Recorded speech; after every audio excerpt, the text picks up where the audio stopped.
People, once again, this is your boy, your man, your YouTuber, Jack McCarthy.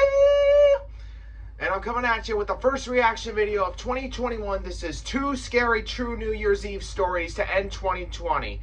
Really sorry I didn't do this sooner, but I had a lot of stuff going on with work and then some company. And some of you might have seen that video where I was at some person's place doing the goodbye 2020, hello 2021. I was at Mark the Shark's place. And anyway, sorry I didn't do that, and sorry I haven't been posting any reaction videos sooner. I've just been busy with a lot of things going on, and I apologize for that.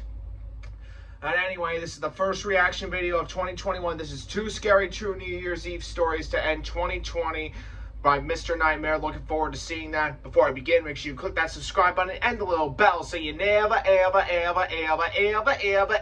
miss out any updates or other videos such as this. And always stay tuned for more videos. And don't forget to check out Mr. Nightmare himself. I say that about covers everything. Hang on, people. Wi-Fi stuff. Give me a second. I'm just going to refresh it really quick just to make sure that it does work. Hold on. Man, it's an ad.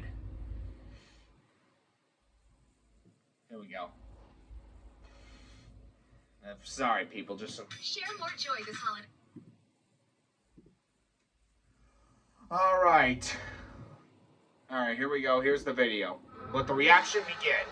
New Year's Eve horror stories. Tony and Bradley T. Tony Alonso and Bradley T. Story number 1. Here we go. After moving to the dorms for college, I started drinking a lot more than I did in high school. It changed me. Really? During winter break, I came back home to my parents' house to spend the holidays with my family. Alright, that's New good. Year's was just becoming a holiday that I looked forward to, since it entailed a lot of partying with other people my age. It was New Year's Eve night. My parents were out at a friend's party. I had my 2 best friends over. I'll call them Jim and Steve. Man, that good was call. really our hometown. What the... Oh, come on.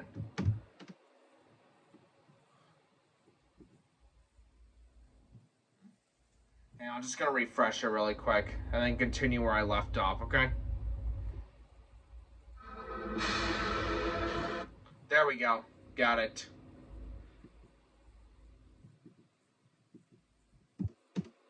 Come on. What the F? Oh, hang on. I think I'm getting it somewhere. That was really our hometown squad back then. We Okay. didn't have that many other friends that liked to go out. Who can I had blame them you? over to drink and hang out while we figured out our plans for the night. Jim apparently was talking to this Sorry girl about that. who invited him to a party across town. Okay. She told him that we could come too. So that was our plan. Sweet. We downed a few shots of rum, then polished off a few cans of beer each. Oh, and boy. we each were pretty drunk. Jim called an Uber to the address the girl gave him. Good call. And we all split it 3 ways. Jim said he never met this girl, but that they matched on Tinder a week ago, and that she was really pretty and seemed cool based on her texting style. Okay. The Uber driver pulled us up in front of some storage-looking building. This was apparently the address. Oh, We no. were confused. Jim read the address over, and we all confirmed on our phones that this building was what came up under the address.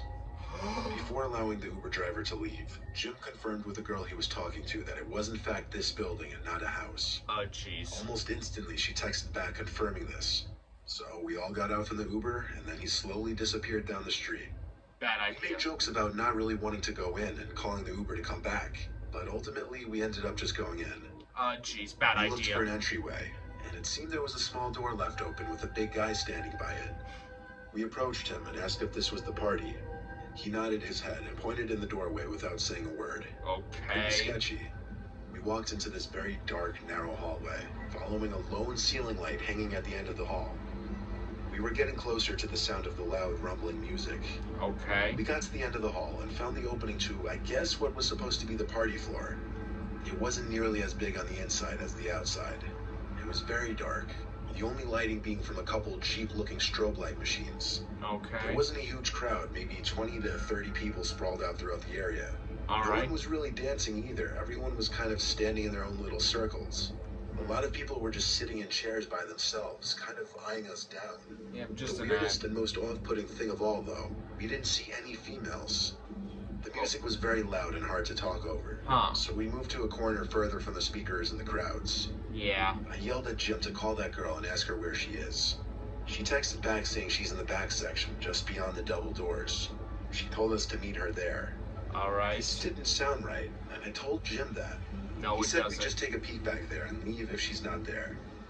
Jim led the way, following the directions from this girl.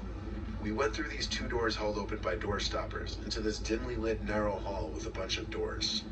As we walked, someone quickly appeared from one of the rooms and whispered something in Jim's ear. What? Jim kept saying what, looking very confused. Then he turned to us and waved his hand saying, "Let's just get out of here." We didn't question it.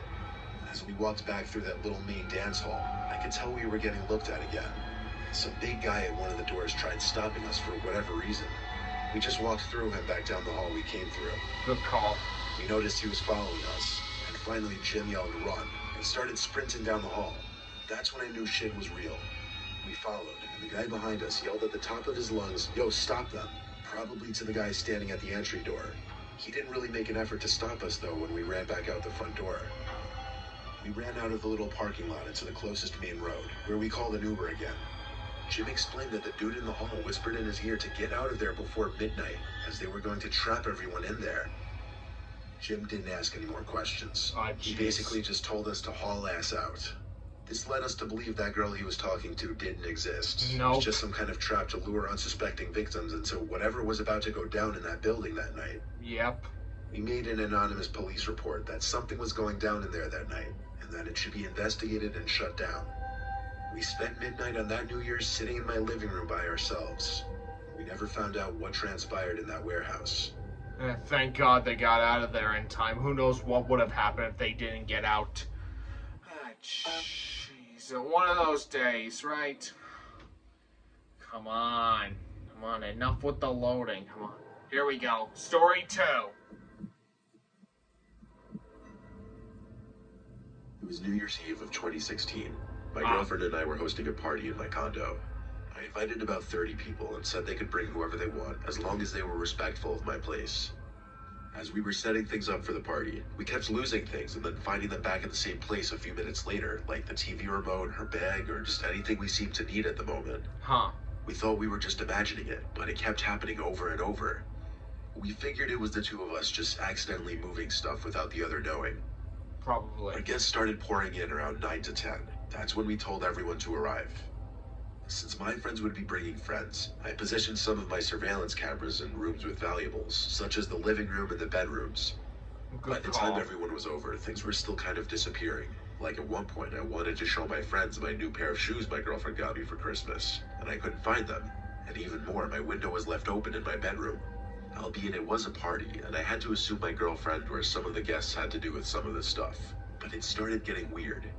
Nevertheless, the condo was crowded, and I didn't have much time to be worrying about this stuff. I told myself I'd check the surveillance footage after the party. Or if things persisted, I'd check it during the party. Probably. There were a handful of faces I didn't recognize, but I met most of them through whichever friends brought them over. That time of the night that people either can't wait for or dread finally came, and we all started to gather around the TV to watch the ball drop in Times Square. Yep. I looked around the room and noticed some tall guy in a black trench coat facing the wall opposite the TV. He was looking down at the couch doing something. I was about to ask my friend Alan if he knew who that was, but everyone started counting down, so I turned my attention to that and joined in. Everyone yelled Happy New Year and all that, and everyone who came as a couple got their New Year's kiss. And when everyone settled down a bit, I realized that tall guy wasn't in the room anymore. I asked Alan if he knew who that tall guy was. Red flags. And he said, yeah, that's Tom's friend. So that was that. One of my friend's girlfriends eventually came downstairs and said whoever the guy in the trench coat was wasn't leaving the bathroom. I told her it was Tom's friend, and to just use the master bedroom bathroom. So she went back upstairs. Alright. Eventually the clock hit 2 a.m., and that's when things were dwindling down and people were starting to make their exits. When everyone was gone, my girlfriend and I said we'd clean up tomorrow. However, we did a quick inspection to make sure nothing was stolen. Her bag was gone completely this time, and so was one of my expensive watches. Oh no. I rushed to our bedroom to pause the video cameras so I could download the footage and play it back. Good call. We started watching for the time guests started to arrive. I had it on fast forward, and we just skipped all 3 cameras. Eventually, we noticed Tom's friend in the trench coat in the guest bedroom, going through our stuff. I paused the footage in a fit of rage. I cut the footage to a 30-second clip and sent it to my phone and then texted Tom immediately. I said, "Your friend stole shit from my apartment, bro." He texted back, "Dude, no way, what do you mean?" Then I sent him the footage. A minute later, he texted back, "Who the hell is that? I don't know who that is." Oh, I wrote shit. back, "I was told that was your friend." Once again, he said, "Dude, I don't know that guy." My girlfriend and I got nervous now, so I went on a texting spree, texting all of my friends who came, asking if they knew that person. From everyone who was still awake, we got a bunch of no's. So we went to finish the video footage, following the guy in the trench coat. He made his way into our bedroom, opened the door, then started dropping some of our belongings out the window, including my girlfriend's bag. I felt like the room was spinning and my heart was in my throat. Then the man in the video quickly turned around as if he heard someone coming up the stairs, and he crawled under the bed. We sped through the rest of the video footage, but he never got out from under the bed. He's still Under there. the bed that we were currently sitting on using the laptop. I saw the fear in my girlfriend's eyes and her temptation to scream, but I covered her mouth with my hand and whispered in her ear, "Run on the count of 3. But she couldn't help it. She let out a cry. So I had to yell at her to just run out of the room. I pushed her off the bed and followed close behind. I took a look under the bed before slamming the door shut, and I saw him down there under the bed. We made eye contact. It was an indescribable moment. We called the cops in the kitchen, both grabbing big kitchen knives. Police made it to my condo in like 3 minutes, but by that time the intruder was gone. He Our went out bedroom the window. was once again open. He escaped through the window and got away with our belongings. I handed over the video footage files to the police department, and they would review it and record an image of the man's face. Of course, he was never found. At least not by our local police department. Oh, man. Wow. And like those last words said, he asked the guy for the video footage, but that never really happened. Okay, so far there was the setup party for the first story, and then there was the uninvited guest robber for the second story. I'm going with the guest robber because that was kind of more scary than the first one. Yes, I know a bunch of people are set up. Don't stay till after midnight. I don't know what to tell you, but that's my guess. I'm going to go with the second story as the scariest and the first one as still scary, but not too scary to me. Sorry about the video delays. I'm having Wi-Fi problems, and I'm actually connected to my phone for this, so hopefully hopefully apologies to everyone. All right. I hope you guys enjoyed this video. Like, subscribe, check out Mr. Nightmare, and make sure you click that subscribe button and the little bell so you never, ever miss out on any updates or other videos such as this. And stay tuned for more videos always and forever. This is your boy, Jack McCarthy, and I'm signing off. El Bioe.